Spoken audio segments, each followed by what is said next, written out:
Hello दोस्तों, welcome to BPSC simplified. मेरा नाम है आलोक रंजन सिंह। तो देखिए, हमने एक वीडियो ऑलरेडी कर लिया है घटना चक्र का, और ये आज का दूसरा वीडियो है। ठीक है, इसमें आपको मैं बता दूं कंटेंट्स अगर आप देखो तो हमने एक Gandhi and his yearly movement हमने कर लिया है। आज के लेक्चर में हम 3 चैप्टर करेंगे। पहला होगा पीजेंट मूवमेंट एंड किसान सभा, फिर होगा trade union and communist party, and 26 Rowlatt act and Jallianwala Bagh massacre 1919। ठीक है, तो ये पर्टिकुलर लेक्चर में हम ये 3 चैप्टर आज हम कवर करने वाले हैं। हाँ, तो ये है हमारा पीजेंट मूवमेंट एंड किसान सभा, और उसके पहले कुछ डिटेल्स इसके बारे में दिए गए हैं, और ये सारा कुछ जो है वो आगे हम जो एमसी को डिस्कस करेंगे ना, उससे ही रिलेटेड है। ये सारा कुछ अलग नहीं है, ऐसा नहीं है कुछ एक्स्ट्रा इन्फॉर्मेशन नहीं है। ये सारे इन्फॉर्मेशन वो हैं जो आपको एमसी को डिस्कस करने के टाइम में आपको मिल जाएंगे। ठीक है, तो ये सारी चीज़ें आप ये यूँ ही नॉर्मल भी पढ़ सकते हो। चलिए, तो एमसी को डिस्कस करते हैं। पहला है the first peasant movement of India. India का पहला पीजेंट मूवमेंट यहाँ पे बताया जा रहा है। तो ये बिजौलिया पीजेंट मूवमेंट को बता रहा है कि ये पहला पीजेंट मूवमेंट है 1905 में। ठीक है, पीजेंट यानी किसान मूवमेंट, आप समझ ही रहे हो। Who among the following was not associated with the formation of UP किसान सभा इन फरवरी 1918। जैसे यूपी किसान सभा से रिलेटेड नहीं है, एसोसिएटेड नहीं है, वो हैं Jawaharlal Nehru. Option C the right answer. आप अगर देखोगे तो UP the Kisan Sabha was set up in February 1918 by Gauri Shankar Mishra, Indra Narayan Dwivedi, Madan Mohan Malviya द्वारा ये किया गया था। लेकिन पंडित जवाहर जो हैं इसके सपोर्ट में नहीं थे, was not associated with the formation. फिर एक है नाई धोबी बंद was a form of social boycott in 1919। 1919 में ये एक सोशल बॉयकॉट था, नाई धोबी बंद। तो इससे रिलेटेड इन 1919 विच, तो यहाँ पे आपको उससे रिलेटेड जो है वो दिया गया है। आपका ऑप्शन आ जाएगा option A, was started by the farmers of Pratapgarh district. तो अवध, ठीक है, अवध जिसको आज जो यूपी में आप कह सकते हो आज का रीजन जो है उत्तर प्रदेश का रीजन, वहाँ के प्रतापगढ़ जो डिस्ट्रिक्ट है वहाँ पे नाई धोबी बंद सोशल बॉयकॉट 1919 में किया गया था। अगर इसके डिस्क्रिप्शन से और देखिए, ये बीपीएस में पूछा गया सवाल है, पीवाईक्यू है बीपीएससी का। तो यहाँ पे अगर आप देखो तो नाई धोबी बंद एक फॉर्म ऑफ सोशल बॉयकॉट है, और जो इम्पोर्टेंट लीडर हैं इसके वो हैं झिंगोरी सिंह और दुर्गा पाल सिंह। बाद में बन गए थे, फिर इसको संभाल लिया था बाबा रामचंद्र। तो ये भी याद रख सकते हैं आप। फिर आगे आप देखो तो where had Baba Ramchandra organise the farmers को कहाँ पे बाबा रामचंद्र ने ऑर्गेनाइज़ किया था, ये अवध अभी हमने देखा। फिर है कि शराबबंदी campaign of 1992 was lead by. 1922 में भी शराबबंदी कैंपेन हुआ था, तो उसको किसने लीड किया था? तो ये सरदार वल्लभ भाई पटेल ने किया था। Option B the right answer. अब ये आप देख सकते हो 65th बीपीएससी में ये पूछा गया था। फिर आप देखो in the 1930s peasant movement were started in different parts of the country at the instance of various leaders. 1930 में peasant movements were started in different parts of the country. Peasant में बहुत सारे देशों में ये शुरू हुआ peasant movement. At the instance of various leader match them with their respective areas of influence. किस लीडर का जो एरिया है, कहाँ पे किस इनका इन्फ्लुएंस था, ये हमें यहाँ पे पूछा जा रहा है। तो सहजानंद सरस्वती जो है आपको पता ही है, ये बिहार यहाँ पे आपको हो जाएगा। और खुदाई खिदमत, जिनको रेड शर्ट भी बोला जाता था, ये नॉर्थ वेस्ट फ्रंटियर प्रोविंस में।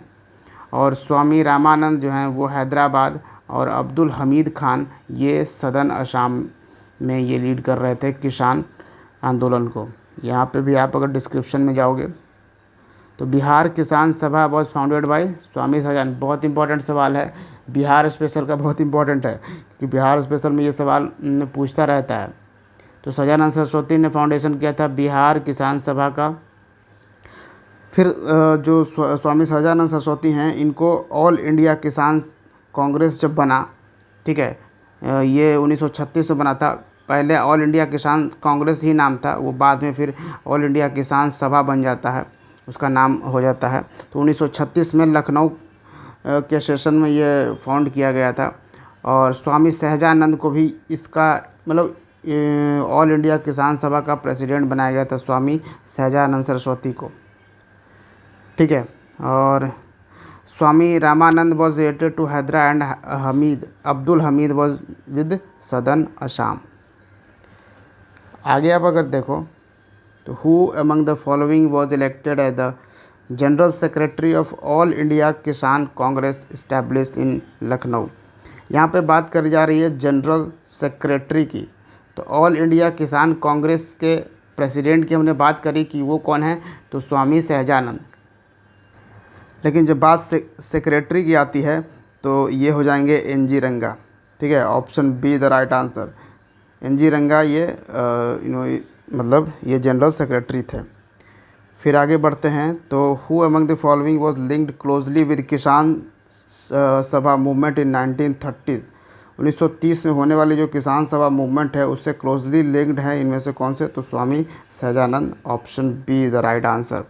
तो स्वामी सहजानंद सरस्वती जो थे वो पूरे देश भर में एक किसान नेता के तौर पे बहुत बड़े चेहरे थे, बहुत बड़े फेस थे, ठीक है। तो ये चीज़ें ध्यान रखिएगा क्योंकि इससे सवाल भी यानी एग्ज़ाम पर्सपेक्टिव से भी बहुत ज़्यादा इम्पोर्टेंस है इनका नाम स्वामी सहजानंद सरस्वती। फिर बाकी तो चीज़ें हमने देखा ही है। फिर Swami Sahajanand was related to which of the following, तो आपको पता है पीजेंट मूवमेंट से। आगे आ जाते हैं Eka movement. What was the aim of the Eka movement. Awadh में एक्का मूवमेंट, देखिए अवध दो तरीके से ये लिखा जाता है, अवध भी होता है और एक अवध, ठीक है। तो एक्का मूवमेंट यहाँ पे क्या इसका एम था, तो transformation of rent into cash. Rent को कैश में ट्रांसफॉर्म करने के लिए है, ये आपसे बीपीएससी में सवाल पूछा था। तो एक्का मूवमेंट के जो लीडर थे, जिन्होंने इसको लीड किया था एक्का मूवमेंट को, वो थे मदारी पाशी। याद रखिएगा मदारी पाशी से, और अदर दूसरे लो कास्ट लीडर्स भी इसमें शामिल थे और कुछ ज़मींदार्स भी। ये जो इशू क्या था और ये मूवमेंट कहाँ कहाँ पे चला था, तो यूनाइटेड प्रोविंसेस उत्तर प्रदेश जो कि हरदोई, बहराइच, सीतापुर, ये सब जगहों पे ये जो इक्का मूवमेंट है ये चलाया गया था, ऑर्गेनाइज़ किया गया था। बेसिकली था कि high rents 50% higher than the recorded rates. तो हाई रेंट्स यहाँ पर लिया जाता था 50%, जितना रेट्स लेना चाहिए था उससे 50% ज़्यादा यहाँ पर रेंट्स लिए जाते थे, इसके अगेंस्ट में था। फिर ऑपरेशन बाय ठेकेदार्स in charge of revenue collection. अब बहुत सताते थे ये जो ठेकेदार्स थे रेवेन्यू कलेक्शन करने में, तो इसके खिलाफ था। फिर the practice of share rents के खिलाफ था।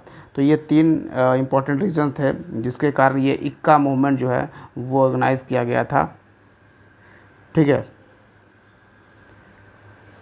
और बाकी तो आप देख ही सकते हो कि meetings of the united movement involve the symbolic rituals which assembled peasants vowed that the world they would pay only the recorded rent but would pay it on time. और फिर मतलब जो ये मूवमेंट चल रहा था कि इन सब चीज़ों के खिलाफ, तो उसके बाद वो ये चीज़ करना चाह रहे थे वो लोग कि not leave when evicted, refuse to do force labour, no help to criminals. ये तरीका था, मतलब ये प्रोटेस्ट कर रहे थे वो, इस तरीके से प्रोटेस्ट जारी रखा था। फिर एक्का मूवमेंट जो है किसके द्वारा स्टार्ट किया गया था, स्टार्टेड बाय तो peasant of Hardoi, Barabanki and other places of UP. तो बेसिकली उत्तर प्रदेश के अलग अलग प्लेसेस में ये एक्का मूवमेंट ऑर्गेनाइज़ किया गया था। तो ऑल इंडिया किसान सभा को प्रिसाइड किसने किया था, अध्यक्ष कौन बने थे फर्स्ट सेशन का, तो Swami Sahajanand Saraswati. Option A is the right answer. फिर आप देखो तो बाकी चीज़ें तो डिस्क्रिप्शन वही है जो हमने पहले भी डिस्कस कर लिया है। आगे अगर देखें, ठीक है, एक चीज़ और, the all India Kisan Sabha and Congress held their second session in Faizpur in 1936। तो सेकेंड सेशन भी 1936 में भी हुआ था ऑल इंडिया किसान सभा का, लेकिन पहला सेशन जो है वो लखनऊ में हुआ था और ये दूसरा सेशन जो है वो फैज़पुर में हुआ था। ठीक है, तो ये थोड़ा सा याद रखिएगा। फिर स्वामी सहजानंद सरस्वती ने पब्लिश किया था एक जर्नल, क्या नाम था उस जर्नल का? ये था हुंकार। Option B the right answer, बहुत ही इंपॉर्टेंट है हुंकार, बीपीएससी में ऑलरेडी पूछ चुका है। और हुंकार इन्होंने पटना से शुरू किया है, ये मैगज़ीन, ये हिंदी वीकली था यानी साप्ताहिक था और हिंदी में ये आता था। हुंकार मैगज़ीन किसने शुरू किया था? सहजानंद सरस्वती ने। फिर है कि विच one of the following Congress leaders had participated in the first meeting of all India Kisan सभा? जब ऑल इंडिया किसान सभा का पहला मीटिंग हुआ तो कौन से लीडर शामिल थे? जवाहरलाल नेहरू शामिल थे, बाकी गांधी जी हो या फिर सुभाष चंद्र बोस या राजेंद्र प्रसाद, ये लोग शामिल नहीं थे। ठीक है, तो यहाँ पे आप देख पाओगे 1936 का ये लखनऊ सेशन हुआ था, वहाँ पे ही ये ऑल इंडिया किसान सभा को फाउंड किया गया था। और in this meeting Swami Sahajanand को प्रेसिडेंट चूज़ किया गया था और एन.जी. रंगा को सेक्रेटरी चूज़ किया गया था। फिर अखिल भारतीय किसान कांग्रेस कब फाउंड किया गया था? आपको देखो बीपीएससी का ये सवाल है 1936 में, क्योंकि 1936 के लखनऊ सेशन में ही ये किया गया था। और इसी अखिल भारतीय किसान सभा, वही उसका हिंदी हम लोग बोल रहे हैं ऑल इंडिया किसान सभा का। ठीक है, तो ये भी याद रखिएगा। आगे आता है, who was elected the first president of all India Kisan सभा लखनऊ 1936? तो पहले प्रेसिडेंट कौन रहे हैं? स्वामी सहजानंद सरस्वती। यह देख लीजिए, ये इससे बहुत ज़्यादा रिलेटेड क्वेश्चन आया। आप देख सकते हो कि बीपीएससी ने कितना बार पूछा है सहजानंद सरस्वती से रिलेटेड और किसान सभा से रिलेटेड, क्योंकि सहजानंद सरस्वती जो हैं वो बिहार में उनका काफ़ी इंपॉर्टेंट रोल रहा है, तो ये इसलिए काफ़ी ज़्यादा पूछा गया है। Where was the first all India Kisan Sabha formed? कहाँ पे बना था? तो लखनऊ सेशन में बना था, लखनऊ पे, ऑप्शन सी। द फाउंडर और president of all India Kisan सभा आपको पता ही है, स्वामी सहजानंद सरस्वती। फिर है कि स्वामी सहजानंद वॉज रिलेटेड विद, तो वही फार्मर्स मूवमेंट। ठीक है, बाकी चीज़ें ये सब चीज़ हमने डिस्कस ही किया है। Who was connected with the Bihar किसान सभा? तो स्वामी सहजानंद। ठीक है, और देखिए स्वामी सहजानंद सरस्वती ने बिहार किसान सभा को 1929 में फाउंड किया था and he was helped bye Karyanand Sharma. तो इसमें जब बिहार किसान सभा को फाउंड किया गया, ठीक है, इसकी स्थापना करी गई, तो कौन कौन लोग साथ में थे? कार्यानंद शर्मा, राहुल संकृत्यान, ये सवाल पूछा गया है। ठीक है, कि राहुल संकृत्यान उस वक्त थे कि नहीं, यदि इसमें शामिल थे कि नहीं, तो याद रखिएगा राहुल संकृत्यान इसमें थे, पंचम शर्मा थे, यदुनंदन शर्मा थे। ठीक है, और दूसरे भी कम्युनिस्ट लीडर्स इसमें शामिल थे। तो ये बहुत ही इम्पोर्टेंट है, याद रखिएगा ये नाम। ठीक है, 2-3 बार देखिएगा तो ये इम्पोर्टेंट नाम याद आ जाएगा। अब बिहार प्रोविंशियल किसान सभा को किसने फाउंड किया है? देख लीजिए बीपीएससी में आया है, तो बहुत ही इम्पोर्टेंट है चीज़ें। ठीक है, तो याद रखिएगा। और Tebhaga movement was started in 1946 from Bengal under the leadership of. Tebhaga movement किसके लीडरशिप में हुआ था? 1946 में किसान सभा। ठीक है, और तेभागा मूवमेंट का डिमांड क्या था? Sharing by third. Movement was to reduce the landlord share to 1/3। जो लैंडलॉर्ड का जो शेयर था ना, वो 1/3 करना चाह रही थी यहाँ पे। अगला है, Swami Sahajanand Saraswati form the all India Kisan Sabha with the demand for the nationalisation of land and waterways. तो ये जो किसान सभा, ऑल इंडिया यूनाइटेड किसान सभा जो सहजानंद सरस्वती ने फॉर्म किया था, वो किस डिमांड के साथ? तो नेशनलाइजेशन, लैंड का नेशनलाइजेशन हो और वाटरवेज का। ठीक है, option A, just before his death. अपने डेथ के पहले ये चीज़ें मांग ये उन्होंने रखी थी। फिर यहाँ पे आप आगे देखोगे तो हु वॉज एसोसिएटेड विद किसान सभा इन बिहार, तो आपको पता ही है कि कौन है। यहाँ पे राजेंद्र प्रसाद भी थे किसान सभा के साथ रिलेटेड, तो यहाँ पे राजेंद्र प्रसाद को दे रहा है वॉज एसोसिएटेड विद किसान सभा। He was president constituent assembly के भी प्रेसिडेंट वो तो रहे हैं, तो वो तो पता ही है आपको। फिर आप आ जाता है मैच द फॉलोइंग। यहाँ पे आप देखो तो तो बारदोली सत्याग्रह और उनके लीडर्स को मैच यहाँ पे करना है। ठीक है, तो बारदोली सत्याग्रह को अगर देखा जाए तो इसमें नेता कौन थे, किसने लीड किया था बारदोली सत्याग्रह को? सरदार वल्लभ भाई पटेल। ठीक है, फिर भारतीय किसान विद्यालय, तो भारतीय किसान विद्यालय को किसने लीड किया था? एन.जी. रंगा ने। और आ जाता है बंगाल प्रजा पार्टी, बंगाल प्रजा पार्टी को किसने लीड किया? फजलुल हक। ठीक है, कौन? फजलुल हक। और फिर आ जाता है बक्सत एजिटेशन, बक्सत एजिटेशन जो हुआ था उसको किसने लीड किया था? तो स्वामी श्रद्धानंद सरस्वती। यहाँ पे देखिए, ये सहजानंद सरस्वती नहीं है, याद रखिएगा, ये सहजानंद यहाँ पे सरस्वती नहीं है, ये श्रद्धानंद सरस्वती हैं। तो नाम थोड़ा सा सिमिलर है तो कन्फ्यूज़न हो सकती है। तो श्रद्धानंद सरस्वती हैं, इन्होंने फाउंड किया था बक्सत एजिटेशन, बक्सत एजिटेशन को इन्होंने लीड किया था। ठीक है, तो इसका ऑप्शन आपका आ जाएगा बी ऑप्शन। फिर बाकी इसमें सारे डिस्क्रिप्शन वही हैं। ठीक है, आगे हम चलते हैं। तो the leader of Bardoli Satyagraha के कौन थे? आपको पता है, सरदार वल्लभ भाई पटेल।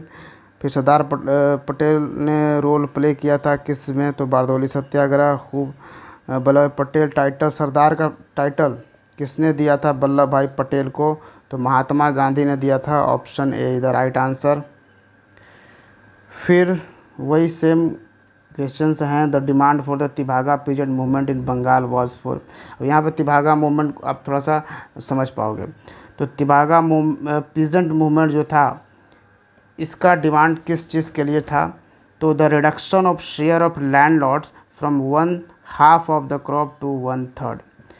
मतलब कि आधा भाग जो ज़मींदार थे ना, वो हमारे क्रॉप में जो हम उगाते हैं उसका आधा ले लेते थे, 1/2 ले लेते थे।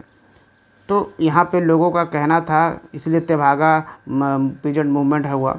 तो इसलिए यहाँ पे किसानों का कहना था कि हम 1/2 नहीं बल्कि 1/3 देंगे, 1/3 के से ज़्यादा होती ज़मींदार को हम नहीं देने वाले हैं। ठीक है, ये चीज़ें था। यहाँ पे आप देख सकते हो the Tebhaga movement was instituted in Bengal. और ये याद रखिएगा, तेभागा मूवमेंट कहाँ पे ऑर्गेनाइज़ किया गया? बंगाल में 1946 में बाय द बंगाल प्रोविंशियल किसान सभा। और टू इम्प्लीमेंट द रिकमेंडेशन, ये किसके रिकमेंडेशन पे हुआ? फ्लड कमीशन के रिकमेंडेशन पे हुआ था। ठीक है, कि for share crops 1/3 of their harvest to the landowner instead of the 1/2, कि 1/2 के जगह पे अब 1/3 जो है आप हमसे लेंगे, इससे हम ज़्यादा नहीं दे पाएंगे। और इसी के रिस्पॉन्स में जो है बरगदारी एक्ट लाया गया। याद रखिएगा, किसके रिस्पॉन्स, किस मूवमेंट के रिस्पॉन्स में? तेभागा पीजेंट मूवमेंट के रिस्पॉन्स में बरगदारी एक्ट लाया गया था, उसको पास किया गया था। एंड इसके तहत फिर वही हुआ जो किसान चाहते थे कि 1/3 of their harvest to the landlords, कि हम भैया 1/3 ही देंगे, थर्ड ही देंगे आपको, हम सीधा सीधा आधा नहीं देंगे। ठीक है, the movement mostly affected the district of northern Bengal. तो यहाँ पे चीज़ें आपको याद रखनी है कि तेभागा मूवमेंट पहला तो बंगाल में हुआ, 1946 में हुआ। और तेभागा मूवमेंट किसके रिकमेंडेशन पे हुआ था? सॉरी, फ्लड कमीशन के रिकमेंडेशन पे ये यहाँ पे इम्प्लीमेंट किया गया था। ठीक है, और फिर बरगदारी एक्ट इसलिए पास किया गया उनके डिमांड को देखते हुए। फिर भूदान मूवमेंट पे आते हैं। भूदान मूवमेंट को किसने शुरू किया था? ये थे विनोबा भावे। याद रखिएगा, बहुत ही इम्पोर्टेंट है। भूदान मूवमेंट उस वक्त जो चल रहा था कि भूदान करिए, जो लैंडलेस लोग हैं, जिनके पास कोई ज़मीन नहीं है, उन्हें ये दान किया जाए। ठीक है, आगे हम आ जाते हैं। तो which one of the following places was associated with Acharya Vinoba Bhave Bhoodan movement at the beginning of the movement? तो मूवमेंट के शुरुआत में आचार्य विनोबा भावे जो थे, उनका भूदान मूवमेंट कहाँ से इनिशिएटेड है? तो यह है Pochampalli. Option C is the right answer. किस प्लेस से? पोचमपल्ली से ये रिलेटेड है। पोचमपल्ली आपको प्रेजेंट टाइम में तेलंगाना में मिलेगा, एक गांव है तेलंगाना में पोचमपल्ली। ठीक है, और विनोबा भावे ने सर्वोदय समाज ऑर्गेनाइज किया था to bring about non violent social transformation through land reforms with the willing cooperation of landlords के कॉपरेशन से ये नॉन वायलेंट सोशल ट्रांसफॉर्मेशन के लिए विनोबा भावे ने सर्वोदय समाज भी ऑर्गेनाइज किया था।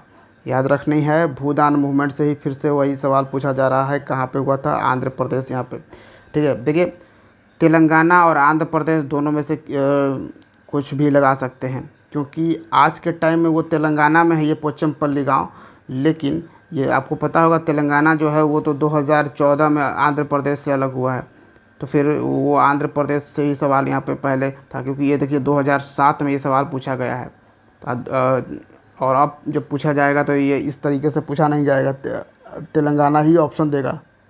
ठीक है, तो इस चीज़ को भी आपको ध्यान रखनी है। फिर in which state was the Bhoodan movement first start, तो पहली बार भूदान मूवमेंट कहाँ पे स्टार्ट हुआ? ये आंध्र प्रदेश में स्टार्ट हुआ था, ये आपको याद रखना है। और यहाँ पे थोड़ा सा आप देखोगे कि Jaya Prakash Narayan living active politics join Bhoodan movement, तो जया प्रकाश नारायण ने एक्टिव पॉलिटिक्स को छोड़ के भूदान मूवमेंट ज्वाइन कर लिया था 1953 में। 1955 के अंत तक the Bhoodan movement turned as Gramdan. 1955 के अंत तक जो भूदान मूवमेंट चल रहा था वो ग्राम दान मूवमेंट में बदल गया था, और ग्राम दान movement was started in Orissa. और ये जो ग्राम दान मूवमेंट है ये उड़ीसा में शुरू हुआ था। याद रखिएगा, भूदान मूवमेंट जो है आंध्र प्रदेश में शुरू हुआ था, लेकिन ग्राम दान मूवमेंट ये उड़ीसा में शुरू हुआ था, और ये भी एक तरह से भूदान मूवमेंट का ही वर्जन था, ग्राम दान मूवमेंट। ठीक है, तो ये चीज़ें भी आपको ध्यान थोड़ी सी रखनी होगी। चलिए, तो ये एक चैप्टर ख़त्म हुआ। नेक्स्ट चैप्टर पर आते हैं, trade union and communist party. Madras labour union was formed in 1918 under the leadership of B.P. Wadia and it became the first modern labor union। ठीक है, मद्रास लेबर यूनियन जो था पहला मॉडर्न लेबर यूनियन था। यहाँ पे बाकी चीज़ें थोड़ी बहुत यहाँ पे आप देख लोगे, यहाँ पे ये सब चीज़ें थोड़ी लिखी गई है, डिस्क्रिप्शन है, MCQ के रिलेटेड ही डिस्क्रिप्शंस है, ये सारे डिस्क्रिप्शन जो MCQ में आपको मिल जाएंगे। फिर आ जाते हैं हम, the first trade union was founded in India in the year 1918। 1918 में तो फाउंड किया गया था पहला ट्रेड यूनियन, व्यापार वाला जो यूनियन है वो फाउंड किया गया था बिजनेस करने के लिए। तो यहाँ पे आपको यही बताना है कि जब ट्रेड यूनियन फाउंड किया गया तो पहले किसने फाउंड किया था? B.P. वाडिया ने। Option B the right answer. 1918 में ये फाउंड किया गया था। ठीक है, तो ये याद रखना है। फिर है कि who of the following was sent as representative of labourers by Indian government in the Washington summit of ILO in the year 1919। तो इंडियन लेबर ऑर्गेनाइजेशन 1919 में इसका जो मीटिंग हुआ था, ठीक है, तो भारत के तरफ से कौन रिप्रेजेंट कर रहे थे लेबरर्स को? तो ये थे NM Joshi. Option B is the right answer. यहाँ पे थोड़ा सा देख लीजिए कि भारत के तरफ से ILO को तो NM जोशी ने रिप्रेजेंट किया वर्कर्स डेलीगेट को, लेकिन B.P. वाडिया ने भी एज एन एडवाइज़र वहाँ पे गए थे। ठीक है, B.P. वाडिया ने भारत को किस तरीके से रिप्रेजेंट किया? As an adviser. तो ये याद रखिएगा, ये इम्पॉर्टेंट है। Who of the following founded the Ahmedabad textile labour association. अब अहमदाबाद टेक्सटाइल लेबर एसोसिएशन किसने फाउंड किया? महात्मा गांधी जी ने। याद रखिएगा, ऑप्शन ए। नेक्स्ट अगर देखें तो who among the following was the first leader to organise labour movement in India. India में लेबर मूवमेंट ऑर्गेनाइज करने वाले पहले लीडर कौन थे? ये हैं NM Lokhande. Option C the right answer, Narayan Meghaji Lokhande. And who was the first president of all India trade union congress. All India trade union congress के पहले प्रेसिडेंट कौन थे? तो ऑब्वियसली लाला लाजपत राय। बहुत ही इम्पोर्टेंट सवाल है, आप देख सकते हो कितने सारे एग्जामिनेशन में आए हैं। BPSC में ही 2 बार पूछ चुका है, यहाँ पे देख लो 48 to 52 ये BPSC 2008 में, फिर 1997 में BPSC में ये पूछा है। ये सारे एग्जामिनेशन UPPCS में भी पूछ चुका है, तो काफ़ी सारे एग्जामिनेशन में ये पूछ चुका है कि all India trade union congress के पहले प्रेसिडेंट कौन बने थे, तो लाला लाजपत राय जी बने थे। ठीक है, और थोड़ा सा इसमें अगर डिटेल हम जानें तो ये ऑल इंडिया ट्रेड कांग्रेस जो है वो बॉम्बे में फाउंड किया गया था 31 अक्टूबर 1920 को। ठीक है, 31 अक्टूबर 1920 में ही ये फाउंड कर दिया गया था। एन.एम. जोशी विद लाला लाजपत राय, एन.एम. जोशी और लाला लाजपत राय ने मिलकर इसको फाउंड किया था, और लाला लाजपत राय एज इट्स फर्स्ट प्रेसिडेंट बने। जोसेफ बैप्टिस्टा जो हैं वो इसके वाइस प्रेसिडेंट बनाए गए थे। दीवान चमन लाल बजाज जो हैं वो जनरल सेक्रेटरी थे। तो all India trade union Congress जो था, इसके पहले प्रेसिडेंट कौन बने, लाला लाजपत राय। इसके वाइस प्रेसिडेंट कौन बने, माने उपाध्यक्ष यानी जोसेफ बैप्टिस्टा, और इसके जनरल सेक्रेटरी किन्हें बनाया गया, दीवान चमन लाल बजाज को। अच्छा, the all India trade union congress के फाउंड करने के पीछे का क्या मोटिव था, तो इसका मोटिव था was the establishment of international labour union in 1919। अब 1919 में इंटरनेशनल ILO जो इंटरनेशनल लेबर ऑर्गेनाइजेशन है, इसका फाउंडेशन होना था। तो उसके लिए द फर्स्ट पार्टी, और तो उसके लिए ही यहाँ पे भारत में जो है हमने ये फाउंड किया था all India trade union Congress. ठीक है, तो ये याद रखिएगा। और जो पहला पार्टीशन ये all India trade union congress का हुआ वो 1929 में हुआ। 1920 में इसका फाउंडेशन हुआ, 1929 में इसका पहला फाउंडेशन यानी सेपरेशन, यानी कह सकते हैं पार्टी बट गया ये किस सेशन में, नागपुर सेशन में। और इस नागपुर सेशन को प्रेसाइड कौन कर रहे थे, अध्यक्ष कौन थे द इंडियन नेशनल कांग्रेस के नागपुर सेशन को, जवाहरलाल नेहरू में। देखिए हम बात कब की कर रहे हैं, 1929 की बात कर रहे हैं। और जो इंडियन नेशनल कांग्रेस है वो ऑलरेडी 1885 में ही फाउंड कर दिया गया है इंडियन नेशनल कांग्रेस को। ठीक है, तो ये थोड़ा सा ध्यान रखना है। And who has presided over the inaugural session of all India trade union Congress. देखिए ये तुरंत क्वेश्चन पूछ दिया। 1920 में जो ऑल इंडिया कांग्रेस का सेशन हुआ था उसमें किसने प्रेसाइड किया था, कौन अध्यक्ष थे, तो Lala Lajpat Rai. And when was all India trade union congress establish कब किया गया था, बॉम्बे में, तो 1920 में। Option A is the right answer. फिर all India trade union congress का जो पहला सेशन था जो 1920 में बॉम्बे में हुआ, इसको प्रेसाइड कौन किया, लाला लाजपत राय। जिस तरह से आप किसान सभा में आप देख रहे थे स्वामी सहजानंद सरस्वती हर जगह छाए हुए थे, उसी तरीके से आप देख रहे हो यहाँ पे लाला लाजपत राय जी यहाँ पे all India trade union congress के लिए छाए हुए हैं। तो ये चीज़ें भी आपको ध्यान रखनी है। Who among the following had presided over the all India trade union Congress in Nagpur session. Nagpur session की यहाँ पे बात करें, याद रखिएगा नागपुर सेशन 1929 की बात हम कर रहे हैं, जब all India trade union congress का पहला पार्टीशन हुआ था। तो इसकी अध्यक्षता ने जवाहरलाल नेहरू ने किया था। ठीक है, और ये 1920 की बात अगर करें तब उसकी अध्यक्षता आपको लाला लाजपत राय कहनी है। ठीक है, यहाँ पे देखो 1920 की यहाँ पे बात करी जा रही है, यहाँ पे 1929 की बात करी जा रही है। ठीक है, अगला है द ट्रेड डिस्प्यूट एक्ट। 1929 में एक ट्रेड डिस्प्यूट एक्ट आया था। ये क्या प्रोवाइड करता है, तो ये एक सिस्टम ऑफ ट्राइब्यूनल प्रोवाइड करता है and a ban on strikes, ताकि स्ट्राइक्स वगैरह पे बैन हो। एक्चुअली था क्या ये, द ट्रेड डिस्प्यूट एक्ट। ये जो एक्ट 1929 में पास किया गया था ना, द ट्रेड डिस्प्यूट एक्ट 1929, इसमें था कि इस्टेब्लिशमेंट होगी कोर्ट्स और of inquiry board and conciliation to investigate the settled trade dispute. अब व्यापार वगैरह करने में कुछ लड़ाई आ जाती है, कुछ डिस्प्यूट आ जाता है किसी चीज़ को लेकर, तो उसको आखिर सॉल्व करेगा कौन, तो उसके इस एक्ट के थ्रू, ये जो ट्रेड डिस्प्यूट्स एक्ट है 1929 का, इसके थ्रू इंक्वायरी कमेटी मतलब इंक्वायरी कोर्ट से बैठेगी, बोर्ड ऑफ कॉन्सिलेशन रहेगा, वो इसमें इन्वेस्टिगेट करेगा। ये चीज़ किया गया था। और क्या इसमें लाया गया था, इसमें लाया गया था कि जो स्ट्राइक्स करते हैं, जो मज़दूर लोग स्ट्राइक्स वगैरह करते हैं, वो बिना नोटिस के स्ट्राइक नहीं कर पाएंगे।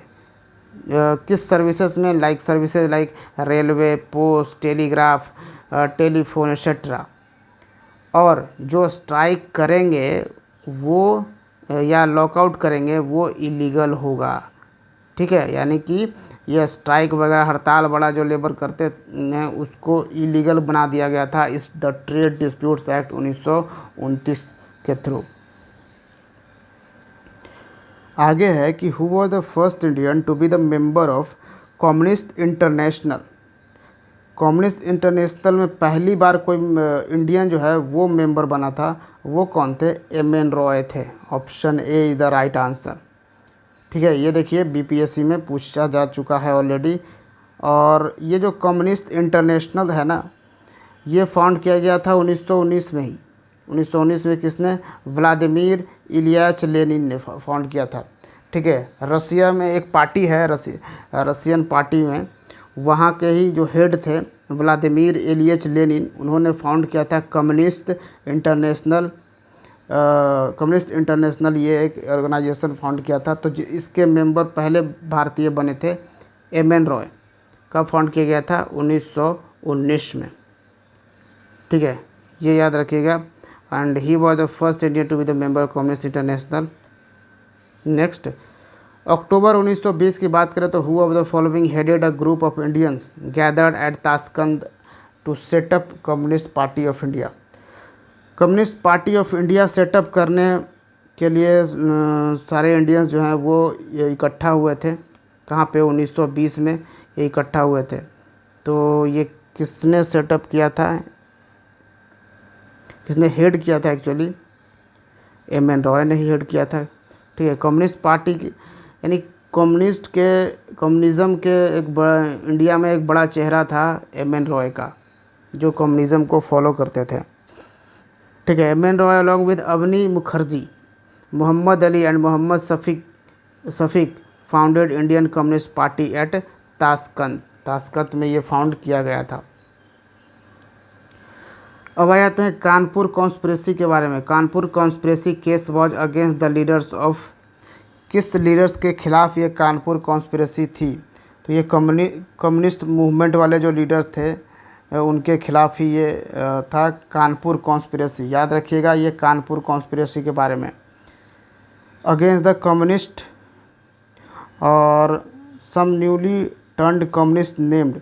अब कुछ नए जो कम्युनिस्ट बने थे उनमें थे एम.एन. रॉय, मुजफ्फर अहमद, श्रीपद अमृत दांगे, शौकत उस्मानी, रामचरण लाल शर्मा, सिंगरावेलू चेतियार, गुलाम शौकत हुसैन।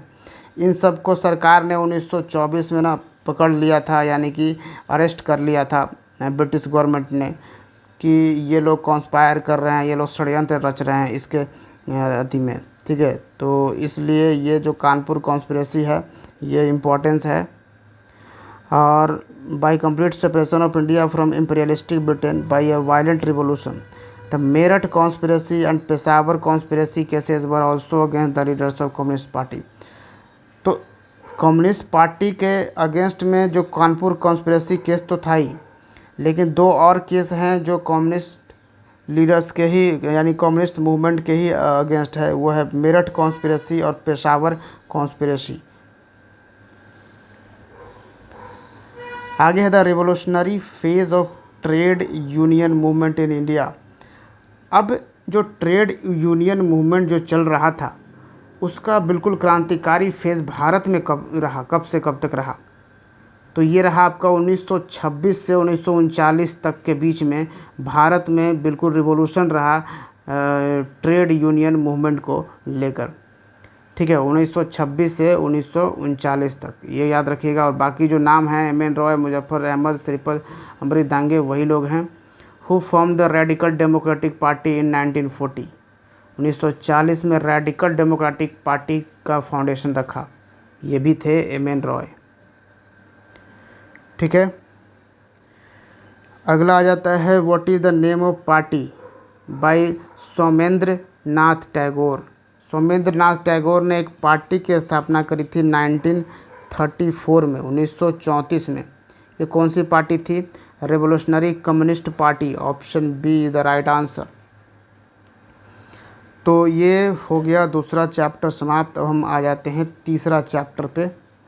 वो था Rowlatt act and Jallianwala Bagh massacre 1919, 1919 का रॉलट एक्ट और जालियांवाला बाग। बाकी यहाँ पे आप देखोगे टू अरेस्ट, ये जो रॉलट एक्ट पास हुआ था इसमें था कि टू अरेस्ट एनीवन, किसी को भी अरेस्ट कर सकता है, किसी को भी डिटेन कर सकता है बिना किसी ऑनगोइंग ट्रायल के, अगेंस्ट कोई भी ट्रायल वगैरह नहीं। इसलिए इस एक्ट को कहा जाता था नो वकील नो अपील नो दलील। क्या है? नो वकील नो अपील नो दलील। तो ये सारा कुछ है जो हम MCQ फॉर्म में डिस्कस करेंगे, बाकी चीज़ें तो आप समझ ही रहे हो। ठीक है, आ जाते हैं अब हम MCQ पे। During the Indian freedom struggle why did the Rowlatt act arouse popular indignation. तो ये बहुत बड़ा ही अति हुआ था रॉलट एक्ट, लोग बहुत ज़्यादा पॉपुलर हो गया था, बहुत ज़्यादा लोग इससे अति हो गए थे, गुस्से हो गए थे, एंग्री हो गए थे। क्यों? क्योंकि it authorise the government to imprison people without trial. क्योंकि ये जो रॉलट एक्ट था इसके थ्रू लोगों को जेल में डाल दिया जाता था बिना ट्रायल के, बिना पूछे, बिना कुछ भी सबूत इकट्ठा करे या कुछ भी जांच पड़ताल के, बिना कुछ किसी भी चीज़ों के लिए लोगों को डाल दिया जाता था। बेसिकली ये जो था ना, यानी कि ये जो रॉलट एक्ट लाया गया था, क्यों लाया गया था? ये to suppress the increasing revolutionary activities, क्योंकि उस वक्त ये देखा गया कि बहुत ज़्यादा ही क्रांतिकारी एक्टिविटीज़ वहाँ पे बढ़ रही है, ठीक है, इंडिया में। तो इसलिए ये ब्रिटिशर्स ने ये एक्ट लाया था और इस एक्ट को हेड कर रहे थे जस्टिस सिडनी रॉलट। तो ये था। और अच्छा, कहाँ पे थे हम लोग? हाँ, तो यहाँ पे और एक चीज़ यहाँ पे याद रखिएगा, जब ये रॉलट एक्ट पास हुआ उस वक्त देश का यानी इंडिया का वाइसरॉय कौन था? लॉर्ड चैम्सफोर्ड था। याद रखिए 1919 की हम जब बात कर रहे हैं तो द रॉलट एक्ट 1919 ये अनबिडल्ड पावर देता था गवर्नमेंट को कि वो अरेस्ट कर ले, उसको जेल में डाल दे, उसको बस एक शक होना चाहिए था बिना किसी ट्रायल के। बस अगर किसी पे भी शक आ गया अंग्रेज़ों को, उसके किसी भी सोल्जर्स को कि अरे ये कुछ गड़बड़ है, तो वो डाल देगा ऐसे ही, मतलब यूँ ही किसी भी कोई उसका अथी नहीं। इसलिए इस कानून को बोला गया था नो दलील नो वकील नो अपील। रॉलट एक्ट जो है पास किया गया to curtail the national and revolutionary activities. जो रेवोल्यूशनरी एक्टिविटी, नेशनल और रेवोल्यूशनरी एक्टिविटीज़ हो रहे थे उसी को तो रोकने के लिए द रॉलट एक्ट पास किया गया था। कब पास किया गया था रॉलट एक्ट? 1919 में। Option B the right answer. फिर आ गया द रॉलट एक्ट का क्या एम था, क्या ऑब्जेक्टिव था इसका? तो इसमें था कि imprison without trial and summary procedure for trial, बिना किसी के ट्रायल के हम उसको जेल में डाल सकते हैं। Option B the right answer. फिर आप देखोगे रॉलट एक्ट सत्याग्रह के अगर संदर्भ में, रेफरेंस में बात की जाए तो the Rowlatt act was based on the recommendation of sedition committee. तो जी बिल्कुल ये सही है, एक पहले सेडिशन कमेटी बैठाई गई थी, उसके बेसिस पे ही रॉलट एक्ट जो है वो यहाँ पे पास किया गया था। दूसरा स्टेटमेंट देखिए, Rowlatt Satyagraha Gandhi ji try to utilise the home rule league. तो रॉलट सत्याग्रह में गांधी जी ने होम रूल लीग का यूटिलाइजेशन किया, यहाँ वहाँ पे इस्तेमाल किया। तो जी हाँ, ये बिल्कुल सही है। और फिर देखिए demonstration against the arrival of Simon commission coincided with Rowlatt satyagraha. बिल्कुल नहीं, ये कोइंसाइड नहीं कर रहा था, क्योंकि साइमन कमीशन जो है ना वो तो 1928 में आया था। 1980 में साइमन कमीशन आया, 1928 में साइमन कमीशन आया था, जो तभी ने कहा गया था कि 1928 इसको आना था 1930 में, लेकिन ये आ गया था 1928 में या 1929 में कहिए कि इनको आना था। ठीक है, तो 1928 में आया था। और ये जो रॉलट एक्ट कब पास हुआ? 1919 में। तो ये कोइंसाइड नहीं करता है। तो ऑप्शन 1 एंड 2 स्टेटमेंट जो है सही है। कौन सा ऑप्शन आपको आ रहा है? तो option B the right answer. तो रॉलट एक्ट को ब्लैक एक्ट भी कहा जाने लगा। इसको ब्लैक एक्ट किसने कहा? गांधी जी ने। इसमें विदाउट एनी ट्रायल और वारंट को अरेस्ट कर लिया जाता था, किसी भी इंडियन को अरेस्ट करने का ये अलाउड था। और फिर वही कि देखिए यहाँ पे 1928 में जब आया था साइमन कमीशन, तो गो बैक साइमन के नारे से उसका विरोध किया गया था। The Jallianwala Bagh massacre happened in the context of which Gandhian satyagraha. तो गांधी जी का कौन से सत्याग्रह के कॉन्टेक्स्ट में ये जालियांवाला बाग मसैकर हुआ था? ये हुआ था Rowlatt satyagraha, option B the right answer. तो इसी के विरोध में तो ये जालियांवाला बाग मसैकर हो गया था। कैसे हुआ था यहाँ पे आप देखिए, आगे आपको धीरे धीरे सारा कुछ पता चल जाएगा। Who was the viceroy of India when Rowlatt act pass. अभी हमने डिस्कस किया कि जब रॉलर्ट एक्ट पास किया गया था तो वाइसरॉय भारत का कौन था? Lord Chelmsford. ठीक है, फिर आप देखो तो किसके पास रॉयल्टी में रॉलर्ट एक्ट पास किया गया? तो lord Chelmsford. Indian national congress oppose the Rowlatt act because. अब रॉलर्ट एक्ट को इंडियन नेशनल कांग्रेस ने भी अपोज किया था। क्यों अपोज किया था? बस वही रीज़न है, to limit the individual liberty, कि इंडिविजुअल की लिबर्टी जो है उसको लिमिट कर दे रही थी। Option A is the right answer, BPSC में पूछा गया है। The first venture of Gandhi in all India politics was. पहला वेंचर गांधी जी का ऑल इंडिया पॉलिटिक्स में क्या था? तो वो रॉलर्ट सत्याग्रह था। ऑल इंडिया की बात हम कर रहे हैं, ठीक है, ऑल इंडिया पॉलिटिक्स। आप अगर देखो तो जैसे अब चंपारण सत्याग्रह हो या अहमदाबाद मिल स्ट्राइक हो या फिर खेड़ा पीजेंट मूवमेंट हो, ये सब जो भी मूवमेंट्स गांधी जी ने लीड किया था, ये सब एक पर्टिकुलर रीजन में था। ठीक है, एक पर्टिकुलर रीजन में था, एक पर्टिकुलर इशू पे ये था। ठीक है, ये पूरा ऑल इंडिया लेवल पे नहीं था। ऑल इंडिया लेवल पे गांधी जी का पहला वेंचर जो था वो रॉलर्ट सत्याग्रह ही था। ठीक है, 1919 में ये रॉलर्ट सत्याग्रह जो हुआ वही था। तो ये चीज़ें आपको ध्यान रखनी है, option B the right answer. यहाँ पे आप देखो रॉलर्ट सत्याग्रह 1919 ये था सेंसर ऑफ। इसमें एक चीज़ और, हाँ एक चीज़ और देखिए, ये तो था कि बिना ट्रायल के, रॉलर्ट एक्ट के तहत कि बिना ट्रायल के, बिना कुछ भी पूछे, बिना इन्वेस्टिगेशन के किसी को भी अरेस्ट कर ले सकता था, किसी भी इंडियन को। ठीक है, उसके साथ साथ एक चीज़ और था, फ्रीडम ऑफ प्रेस को सेंसर कर दिया गया था कि बिना सेंसरशिप के प्रेस जो है वो कुछ भी यूँ ही नहीं छापती रहेगी। तो यह प्रेस के फ्रीडम पे भी पाबंदी यहाँ इस एक्ट के तहत लगा दी गई थी। मतलब पूरी तरीके से एकदम से इंडियंस के हाथ पांव सारे बंद कर दिए गए थे। और ये पहला गांधी जी का ऑल इंडिया लेवल का मूवमेंट था Rowlatt satyagraha. Who suggested launching of no tax campaign as protest against Rowlatt act. Rowlatt act के अगेंस्ट ऐसा करते हैं ना कि टैक्स नहीं देते हैं, ये वाले कैंपेन शुरू करते हैं इसके प्रोटेस्ट में। रॉलर्ट एक्ट जो लगाया है ये किसने कहा था? स्वामी श्रद्धानंद। यहाँ पे देखिए, ये स्वामी सहजानंद नहीं है, स्वामी श्रद्धानंद हैं। ये दो डिफरेंसेस आप समझोगे। दूसरा वाला जो हमने एक बार नाम लिया, स्वामी श्रद्धानंद की बात हम यहाँ पे कर रहे हैं। 12 एनार्कियल एंड रिवोल्यूशनरी क्राइम एक्ट 1919। अच्छा, एक चीज़ और यहाँ पर ध्यान रखिए, जो रॉलर्ट एक्ट है ना, option A the right answer होगा यहाँ पे।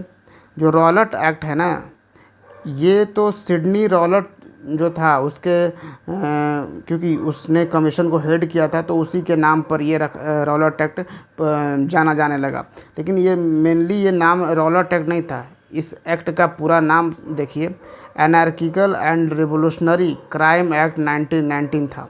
जो रॉलर्ट एक्ट हम नॉर्मली बोल रहे हैं, जनरली ये पॉपुलर इसी तरीके से हुआ था, लेकिन उसका मेनली नाम तो था anarchical and revolutionary crime act 1919। और क्योंकि ये कमेटी जो बनी थी और उसको चेयरमैनशिप कर रहा था जस्टिस सिडनी रॉलर्ट, इसलिए इसके नाम पर रखा गया था। फिर which important event immediately preceded Jallianwala Bagh massacre. तो जालियांवाला बाग मैसेकर के इमीडिएटली जो है वो कौन सा मतलब उसके पहले, इमीडिएटली उसके पहले कौन सा इवेंट हुआ था? तो इनैक्टमेंट ऑफ रॉलर्ट एक्ट। तो रॉलर्ट एक्ट हुआ था तभी तो जालियांवाला बाग मैसेकर भी ऑर्गेनाइज़ किया गया था ना। देखिए क्या हुआ था कि रॉलर्ट एक्ट के विरोध में लोग 13 अप्रैल 1919 को इकट्ठा हुए थे, बैसाखी मनाया जा रहा था। ठीक है, और ये लोगों ने क्या किया, जनरल डायर ने वहाँ पे आके और पूरा का पूरा लोगों पे तड़ातड़ गोलियां चलाने लगी। उसमें करीबन 1000 से ज़्यादा लोगों की मौत हो गई और 2000 से ज़्यादा लोग घायल हो गए। यहाँ देखिए 13 अप्रैल 1919 को जालियांवाला बाग मैसेकर को कंडक्ट किया था इसने। नॉन कॉपरेशन मूवमेंट जो है 1920 में हुआ और कम्युनल अवार्ड जो है 1932 में हुआ, क्योंकि यहाँ पे ऑप्शन में दिया गया है इसलिए ये डिस्कशन है, यहाँ पे ऑप्शन में ये दे दिया गया है। ठीक है, तो साइमन कमीशन जो है वो 1928 में आया था। फिर देखिए massacre of the crowd at Jallianwala Bagh Amritsar took place on, कब हुआ था ये मैसेकर? 13 अप्रैल 1919, एग्जैक्ट डेट आपको याद रखनी है। ठीक है,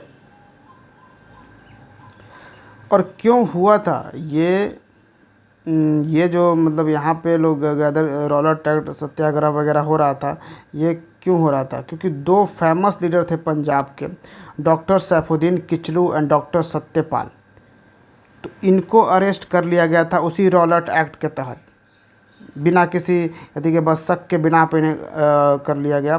तो उसी बैसाखी का मेला जो लगा था और वो जालियांवाला बाग में, और क्योंकि गांव था दूर, जालियांवाला बाग ये सब बहुत दूर था लोगों से, तो उन्हें ये भी नहीं पता था। बाद में बताया गया कि ब्रिटिशर्स ने वहाँ पे एक मार्शल लॉ लगा रखा था और इकट्ठा होने का नहीं था, और बस यही हुआ। फिर डायर वहाँ पे एंटर्ड हुआ उस एरिया में, पूरा उस एक ही एग्ज़िट था, उस एग्ज़िट को ब्लॉक किया और उसके बाद तड़ातड़ गोलियाँ चलाने लगी, हज़ारों लोगों की मौत हो गई। ठीक है, तो ब्रिटिशर्स ने ऐसा किया था। फिर 1919 इन इंडियन हिस्ट्री किससे 1919 किस चीज़ से जाना जाता है? तो for the tragedy of Jallianwala Bagh massacre. Jallianwala Bagh massacre took place in the city, किस सिटी में हुआ? अमृतसर में ये जालियांवाला बाग को ऑर्गेनाइज किया गया था। 17 during the Indian freedom struggle a large unarmed crowd gathered in the Jallianwala Bagh at Amritsar on April 19 to protest against the arrest of, किनके अरेस्ट के खिलाफ, किनको अरेस्ट कर लिया था ब्रिटिशर्स ने? रॉलेट एक्ट जो लागू हुआ, रॉलेट एक्ट के तहत किन दो इम्पोर्टेंट नेता को अरेस्ट कर लिया था ब्रिटिशर्स ने, जिसके खिलाफ उसी के प्रोटेस्ट में जालियांवाला बाग में बहुत सारी भीड़ जो है वो इकट्ठा हुई थी 13 अप्रैल 1919 को। तो ये दो लोग जो थे वो थे डॉक्टर सैफुद्दीन किचलू और डॉक्टर सत्यपाल। बहुत ही इंपॉर्टेंट है, ये नाम याद रखिएगा, एकदम प्योरली ये नाम याद रखना है आपको, क्योंकि ये से सवाल पूछा गया है। Option D the right answer. ठीक है, why did people gather to demonstrate at Jallianwala Bagh, तो क्यों पीपल यहाँ पे जालियांवाला बाग में इकट्ठे हुए थे? प्रोटेस्ट करने के लिए, क्योंकि आपने किचलू और सत्यपाल को अरेस्ट कर लिया था। नेक्स्ट है the person who return his honour to Indian government on May 30, 1999, किन्होंने? अब जालियांवाला बाग के प्रोटेस्ट में, जो कि जालियांवाला बाग जो मैसेकर हुआ था उसके प्रोटेस्ट में किन्होंने अपना ऑनर जो है वो इंडियन गवर्नमेंट को, यानी उसमें ब्रिटिश गवर्नमेंट जो थी उसको वापस कर दिया था? रविंद्रनाथ टैगोर। रविंद्रनाथ टैगोर को एक्चुअली नाइटहुड की उपाधि दी गई थी, तो इस उपाधि को ही उन्होंने वापस कर दिया था। Rabindranath Tagore was awarded Nobel prize in the year, किस साल में रविंद्रनाथ टैगोर को नोबेल प्राइज़ दिया गया था? 1913 में। याद रखिएगा, बहुत इंपॉर्टेंट है। किस फील्ड के लिए? लिटरेचर के लिए रविंद्रनाथ टैगोर को दिया गया था। The name of famous person of India who returned the knighthood conferred on him by the British government as a token of protest against the atrocities in Punjab in 1919 was, यही same question है, थोड़ा सा आपको detail में पूरा detail दे के आपको पूछ रहा है। तो ये कौन से पर्सन थे जिन्होंने ये नाइटहुड जो है वापस लौटा दिया था उसके प्रोटेस्ट में? तो ये पर्सन आपको रविंद्रनाथ टैगोर थे। Option C the right answer. अगला आ जाइए, as a means of protest against which of the following incident Rabindranath Tagore gave up the honour of the knighthood. तो ऑब्वियसली जलियांवाला बाग। फिर Rabindranath Tagore gave up his knighthood in protest of massacre of Jallianwala Bagh. ये सवाल वही है same कि 65 में पूछा गया है। अच्छा ये एक देख लिए, सर का जो टाइटल दिया गया था उसको किसने वापस कर दिया था, उसको त्याग दिया था, वो भी रविंद्रनाथ टैगोर जी ही थे। सर रविंद्रनाथ टैगोर, सर की उपाधि उन्हें दी गई थी। ठीक है, Rabindranath Tagore ji multiple talented person थे। ठीक है, तो रविंद्रनाथ टैगोर रिनाउंस्ड नाइटहुड, क्या ये सही है? बिल्कुल सही है असर्शन। क्या reason? He wanted to participate in the non cooperation movement. अब उसका रीज़न बता रहा है कि रविंद्रनाथ टैगोर जी ने नाइटहुड इसलिए दिया था क्योंकि उन्हें नॉन कॉपरेशन मूवमेंट में शामिल होना था। क्या ये स्टेटमेंट सही है? तो अभी हमने डिस्कस किया, बिल्कुल नहीं। ये तो जालियांवाला बाग मसैकर के प्रोटेस्ट में इन्होंने नाइटहुड त्याग दिया था। तो ऑप्शन यानी कि असर्शन तो सही है पर इसका रीज़न सही नहीं है, यानी ऑप्शन क्या होगा? A is true but R is false. ठीक है, तो इस तरह के सवाल में थोड़ा सा आप ध्यान रखिएगा क्योंकि इस तरह का सवाल बीपीएससी भी पूछने लगा है। एक दो क्वेश्चन आपको इस तरह से भी पूछेगा। इसमें दो चीज़ें होगी, देखिए असर्शन दिया गया है, यहाँ पे रीज़न दिया गया है। तो ये जो आपको देगा ना ऊपर का स्टेटमेंट, इसका कारण देगा कि ये जो हुआ वो इस कारण हुआ। ठीक है, लेकिन अगर आपको लगेगा कि ये तो चीज़ें सही है कि हाँ ये हुआ है, और आपको लगेगा कि दूसरा वाला बात भी सही है, लेकिन याद रखिए दूसरा पहला वाला बात भी सही हो सकता है, दूसरा वाला बात भी सही हो सकता है, लेकिन क्या ये जो कारण दिया गया क्या ये कारण ये सेम ही कारण है? ठीक है, तो क्या ये जो ऊपर वाला बात दिया गया क्या उसका कारण ये लिखा गया है? ये बात सही हो सकता है, लेकिन क्या ये इसी का कारण दिया गया है? ये भी आपको देखना होगा क्योंकि इसमें ऑप्शन देखिए क्या है। अगला मैं ये ऑप्शन आपको बताता हूँ। Both A and R are true and R is the correct explanation of A. देखिए बोल रहा है कि R is the correct explanation of A. क्या है ऐसा? अगर नहीं है तो ये वाला ऑप्शन ए बिल्कुल सही नहीं होगा, ऑप्शन बी सही होगा। यानी बोथ दोनों ही स्टेटमेंट सही तो हैं, ए भी है रीजन मतलब आर भी स्टेटमेंट सही तो है, लेकिन यहाँ पे आर जो है वो ए का कारण नहीं है। यानी or both A and R are true and R is not the correct explanation of A. तो ये वाला थोड़ा समझिएगा इस वाले सवाल को, इस तरह के सवाल को। फिर दूसरा है who resigned from the membership of viceroy's executive council as a protest against Jallianwala Bagh massacre. अब तो हमने देखा कि नाइटहुड और सर का उपाधि किसने लौटाया जालियांवाला बाग के प्रोटेस्ट में? तो रविंद्रनाथ टैगोर। लेकिन वाइस रॉय का एग्जीक्यूटिव काउंसिल से रिज़ाइन कर दिया, ये कौन थे? ये थे Sankaran Nair. Option C the right answer. ठीक है, शंकर नैयर, इन्होंने भी जालियांवाला बाग मसैकर के प्रोटेस्ट में ये रिज़ाइन किया था। फिर है आपका अमंग द फॉलोइंग रिजाइंड, वही सेम सवाल है। आगे हम आ जाते हैं, तो यहाँ पे इवेंट्स दिए गए हैं। Select the correct sequence of the following events by using the codes given below. तो सीक्वेंस बताना कि कब कब कौन सा हुआ था। तो जालियांवाला बाग जो है वो 1919 में हुआ था, और ये तो 1919 में दिया गया है। डॉक्टर सत्यपाल के इनकार्सरेशन भी वही 1919 में है, लेकिन इसका एग्जैक्ट टाइमिंग पता होना चाहिए। ठीक है, अब उस चीज़ के लिए यहाँ पे आप देखो, सैफुद्दीन किचलू और डॉक्टर सत्यपाल दो पॉपुलर लीडर थे जिनको अरेस्ट कर लिया था डिप्टी कमिश्नर और अमृतसर ने। कब अरेस्ट कब किया था ये देखिए, सैफुद्दीन किचलू और डॉक्टर सत्यपाल दो लीडर्स अरेस्ट हुए थे, ये तो पता है, लेकिन कब अरेस्ट हुए थे? 9 अप्रैल 1919 को। 9 अप्रैल को ये अरेस्ट हुए। 13 अप्रैल को जालियांवाला बाग में लोग इकट्ठा हुए और वहाँ पे वो मसैकर हो जाता है। ठीक है, कहाँ पे?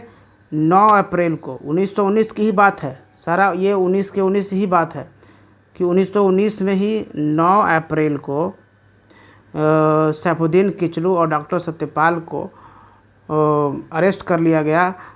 कौन से एक्ट के तहत? Rowlatt act. ये भी 1919 के तहत ही अरेस्ट कर लिया गया।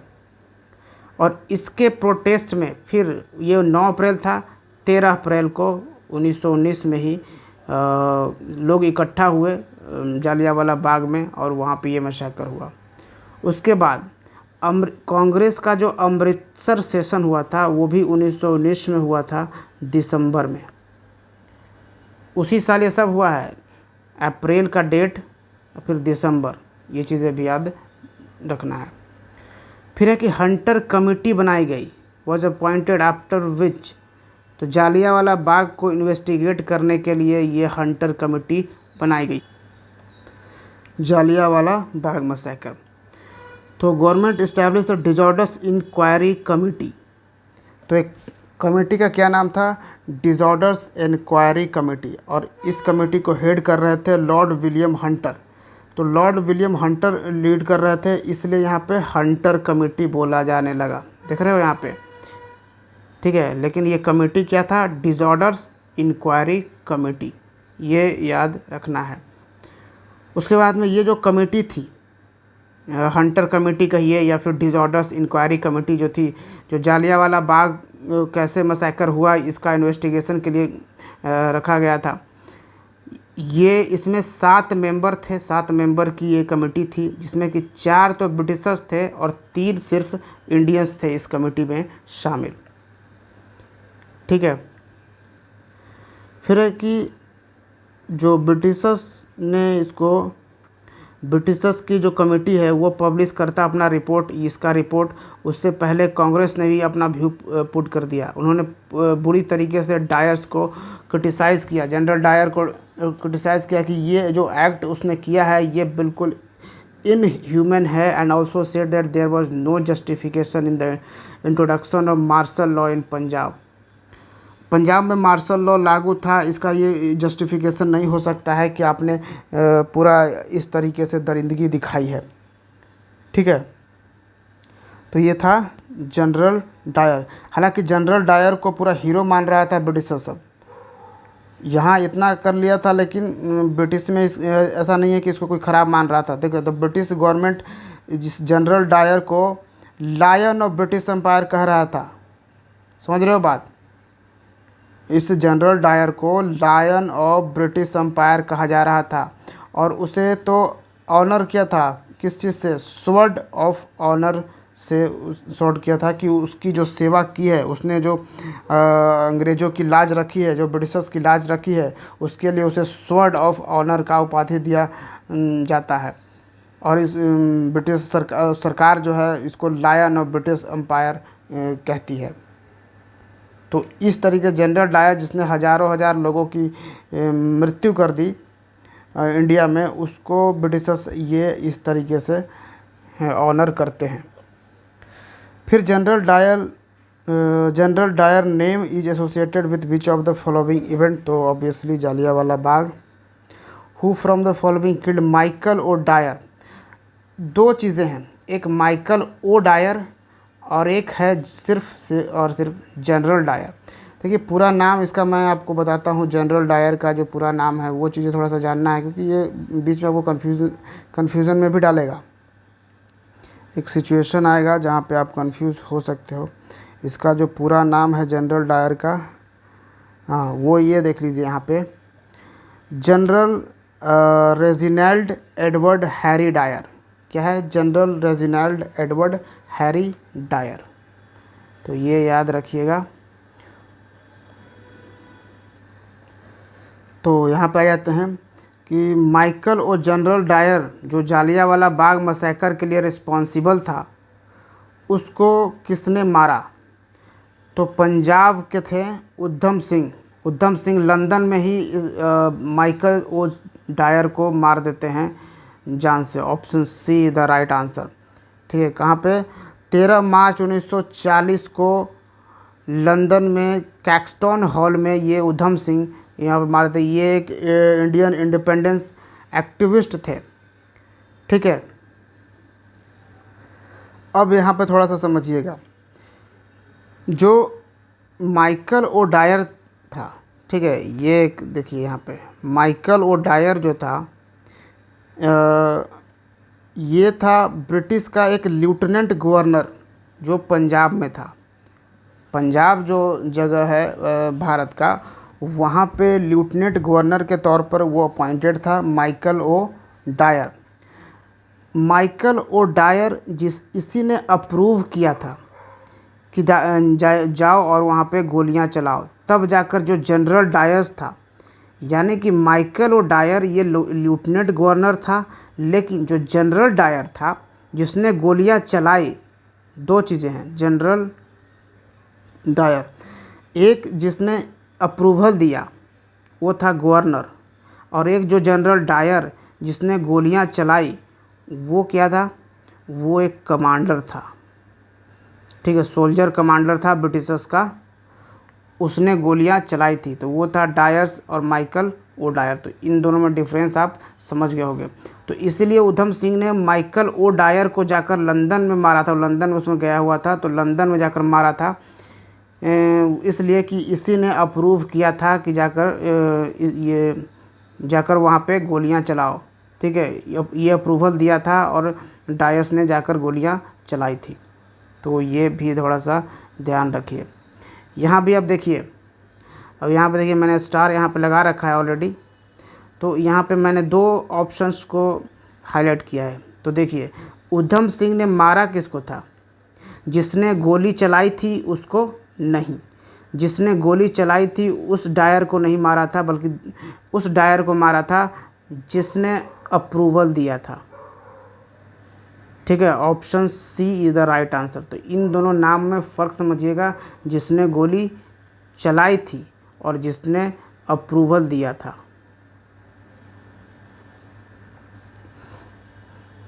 फिर है Michael O'Dwyer was shot dead on 13 March 1940 in London by Udham Singh. ये आपको बीपीएससी में भी पूछा गया है और ये सवाल जो है वो गलत था। अगर देखिए who was the viceroy of India at the time of Jallianwala Bagh massacre. तो वाइसरॉय हमने बताया था लॉर्ड चैम्सफोर्ड। फिर आ जाते हैं who was the prime minister. अब प्राइम मिनिस्टर कौन था इंग्लैंड का when Montague Chelmsford act was pass. तो चैम्सफोर्ड जो था वाइसरॉय था उस वक्त, ठीक है, जब रॉलेट एक्ट पास हुआ था वो भी 1919 में ही पास हुआ था। फिर मोंटेगो चैम्सफोर्ड एक्ट भी 1919 में ही पास हुआ था। तो उस वक्त प्राइम मिनिस्टर इंग्लैंड में कौन था, ये आपको जानना है, Lloyd George. Option A is the right answer. कौन था, Lloyd George. Which one of the following events was characterised by Montagu as preventive murder.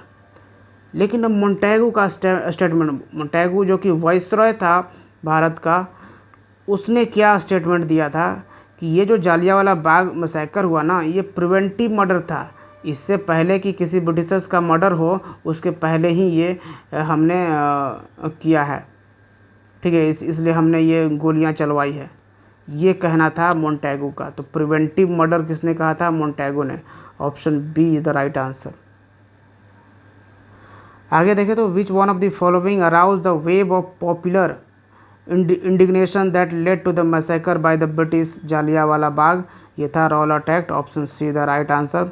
Justice Sidney Rowlatt की कमेटी ने इसको रिकमेंड किया था एंड रॉलेट एक्ट जो है वो मार्च के 1919 के मार्च महीने में पास किया गया था। To arrest any person without assigning any reason और ग्राउंड फॉर द अरेस्ट और search any place without warrant.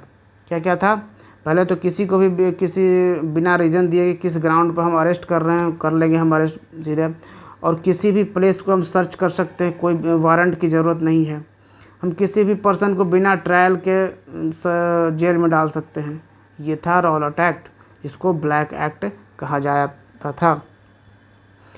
तो ये था हमारा आज का लेक्चर जिसमें हमने 3 चैप्टर कवर किए हैं। उम्मीद है आपको ये समझ आ रहा होगा और ऑब्वियसली ये बेनिफिशियल होगा। तो आप देख ही रहो कि इसका पैटर्न क्या होता है कि सारे एग्जामिनेशन से पूछे हुए सवाल हैं। अगर कोई भी अगर PYQ से, और इसको पढ़ने का बेनिफिट आप समझ ही रहे हो कि ये हर पैटर्न से आपको रूबरू होने का मौका मिलता है कि इस एग्जामिनेशन में किस तरह का क्वेश्चन था, इस एग्जामिनेशन में किस तरह का क्वेश्चन था। ठीक है, so thank you for watching BPSC simplified. मिलते हैं अगले वीडियो में। जय हिंद।